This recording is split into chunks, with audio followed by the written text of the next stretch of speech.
ही घटना सागरमधील तिली भागात घडली, जिथं शनिवारी एका मॅरेज गार्डनमध्ये लग्न समारंभ सुरू होता। ज्यावेळी हर्षित चोबे त्याच्या आयुष्यातील सर्वात सुंदर काळ जगत होता, त्याच वेळी मृत्यूने त्याला हिरावून घेतलं। लग्न समारंभात सर्व काही व्यवस्थित चाललं होतं आणि सर्वत्र आनंदाचं वातावरण होतं असं सांगितलं जात आहे। थोड्याच वेळात हारांची देवाणघेवाण झाली आणि मग फेरे घेण्याचे विधी सुरू झाले। दरम्यान मंडपात लग्नाच्या फेऱ्या सुरू असताना हर्षित चोबेला चिंता वाटू लागली आणि त्यानं छातीत दुखण्याची तक्रारही केली। यानंतर तो अचानक मंडपात बेशुद्ध पडला आणि त्याचा मृत्यू झाला। मुलाचा मृतदेह घरी आला। मिळालेल्या माहितीनुसार हर्षितनं त्याच्या शेजारी बसलेल्या त्याच्या वधूसोबत त्याचं दुःखही सांगितलं होतं, पण तिला वाटलं की कदाचित थकव्यामुळे हे घडत असेल। पण काही मिनिटातच हर्षित चोबे वधूच्या मांडीवर डोके ठेवून बेशुद्ध पडला।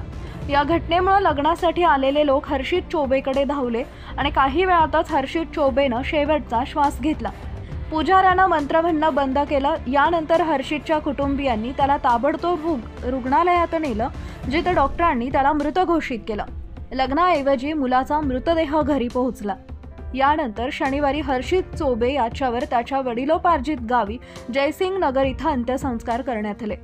हर्षितचं गोपाळगंजमध्ये एक मेडिकल स्टोअर होतं आणि त्याचं लग्न काही महिन्यांपूर्वीच ठरले होतं असं सांगितलं जात आहे।